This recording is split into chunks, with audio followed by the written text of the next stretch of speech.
Hello students, आज हम इस क्लास में सी प्लस प्लस की इस क्लास में दो टॉपिक सीखेंगे। Function with return value and default argument. So पहला टॉपिक है हमारा function with return value. Function अपना रिजल्ट पुनः कॉलिंग फंक्शन को रिटर्न कर सकता है। इस हेतु हम रिटर्न कीवर्ड का यूज़ करते हैं। जैसा हमने पहले वाले वीडियो में सीखा था कि फंक्शन अपना आंसर अपनी डेफिनेशन में ही प्रिंट करता है या सी आउट करके हम प्रिंट कर सकते हैं। परंतु यदि फंक्शन अपना फाइनल आंसर अगर पुनः कॉलिंग फंक्शन को अर्थात वॉइड मेन को रिटर्न करे तो इस प्रकार की calling function with return value कहलाती है। इस हेतु हम रिटर्न कीवर्ड का प्रयोग करते हैं। जैसे हमने प्रोग्राम लिखा है हैश इज पे, सबसे पहले वॉइड मेन एग्जीक्यूट हुआ, हमने ए की वैल्यू इनपुट की, फिर बी की वैल्यू इनपुट की और हमने फंक्शन कॉल किया ऐड ए कॉमा बी, और इस पूरे फंक्शन की जो वैल्यू है वह सी के बराबर हो जाएगी। तो जब हम फंक्शन को कॉल करते हैं तो सबसे पहले यह चेक होता है कि हमने ऊपर फंक्शन को डिक्लेयर करा या नहीं करा। ध्यान से देखें, तो हमने ऊपर फंक्शन को डिक्लेयर किया है ऐड और दो आर्ग्यूमेंट। हमेशा हम पहले वाले वीडियो में हमने इंट की यहाँ पर वॉइड लिखते हैं, यहाँ पर हमने इंट लिखा है क्योंकि इस पूरे फंक्शन का एक फाइनल आंसर एक इंटीजर वैल्यू होगी जो कि सी के बराबर रिटर्न हो जाएगी। इसीलिए हमने इस फंक्शन का रिटर्न टाइप वॉइड की जगह इंट लिखा है और हम आंसर को प्रिंट कर रहे हैं सम इज़ सी। जब हम फंक्शन को कॉल करेंगे तो फंक्शन डेफिनेशन में देखें int add x comma y, तो ए की वैल्यू ऑटोमेटिक एक्स के बराबर, बी की वैल्यू ऑटोमेटिक वाई के बराबर। और जब हमने रिटर्न एक्स प्लस वाई किया तो इस एक्स प्लस वाई की जो वैल्यू है वो रिटर्न हो जाएगी वापस वॉइड मेन में, जो कि सी के बराबर होगी और हम सी को प्रिंट कर रहे हैं। इसी एग्जांपल को हम सी प्लस प्लस के अंदर देखते हैं।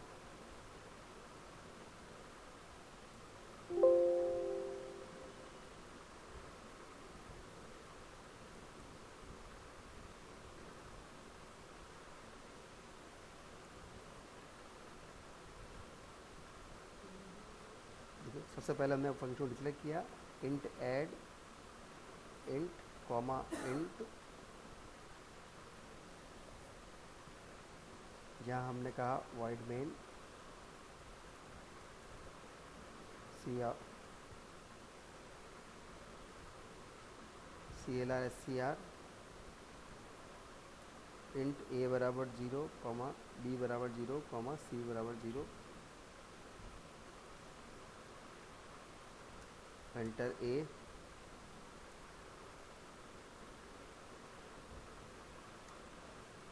सी आउट,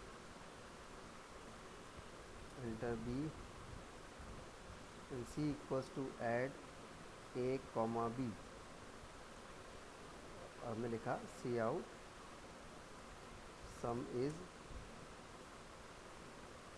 सी, और हमने वाइड मेन बंद किया और नीचे फंक्शन बनाया। हमने फंक्शन डेफिनेशन लिखी integer add integer x comma integer Y,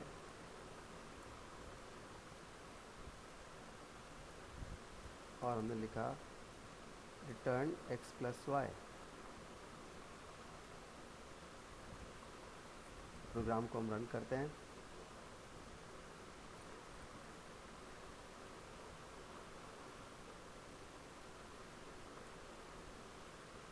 C in a and C in b. Program को हम रन करते हैं। ए की वैल्यू 5, बी की वैल्यू 4, देन सम इज़ 9।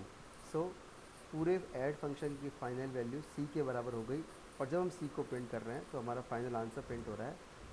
तो इस प्रकार हम रिटर्न कीवर्ड का यूज़ करते हुए किसी भी फंक्शन की फाइनल वैल्यू को पुनः उसके कॉलिंग फंक्शन को रिटर्न कर सकते हैं। ये हमारे प्रोग्राम और इसका आउटपुट नीचे। हमारा सेकेंड टॉपिक है default argument. Default argument function के द्वारा हम डिफ़ॉल्ट आर्ग्यूमेंट पास कर सकते हैं। यदि हम फंक्शन में वैल्यू पास नहीं करते हैं तो वह डिफ़ॉल्ट वैल्यू ले लेता है। तो यदि जैसे ही हमने फंक्शन को कॉल किया, देखें वॉइड मेन में ऐड 10, 20, तो हमने दो आर्ग्यूमेंट पास किए हैं। तो हमने ऊपर फंक्शन में वॉइड ऐड में दो आर्ग्यूमेंट लिखे हुए हैं, int x and int y. तो ऑटोमेटिक x की वैल्यू 10 एंड y की वैल्यू 20 हो जाएगी। तो sum is x plus y, मतलब 30 हमारा पहला आउटपुट हो जाएगा। और जब हमने दोबारा फंक्शन जब कॉल किया तो हमने लिखा ऐड 10, अर्थात हम एक ही आर्ग्यूमेंट पास कर रहे हैं, हम सेकंड आर्ग्यूमेंट को पास नहीं कर रहे हैं। ठीक, जब हम सेकंड आर्ग्यूमेंट को पास नहीं कर रहे हैं तो एरर आनी चाहिए, परंतु जब हमने फंक्शन डिक्लेयर किया था तो हमने इंटीजर y की वैल्यू 10 दी है, अर्थात y की वैल्यू 10 डिफ़ॉल्ट वैल्यू होगी यदि हम y को पास नहीं करते हैं। तो इस वाले कॉलिंग में हमने y की वैल्यू को पास नहीं किया है, तो y की बाय डिफ़ॉल्ट वैल्यू 10 हो जाएगी। जो हमारा सेकंड आंसर होगा वो x plus why it means 20। तो हम C प्लस को रन करते हैं।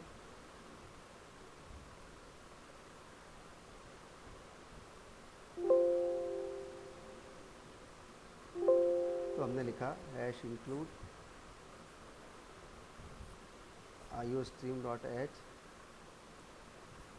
Hash include conio.h void add int x int y equal to 10,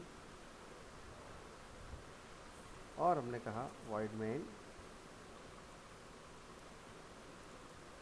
clr scr, और हमने फर्स्ट टाइम फंक्शन कॉल किया तो हमने वैल्यू पास की 10, 20 एंड सेकेंड टाइम जब कॉल किया तो हमने केवल 10 ही पास किया है, और हमने फंक्शन को क्लोज कर दिया। फिर हमने फंक्शन डेफिनेशन बनाई void add int x int y, और हमने यहाँ पे कहा C out sum is x plus Y,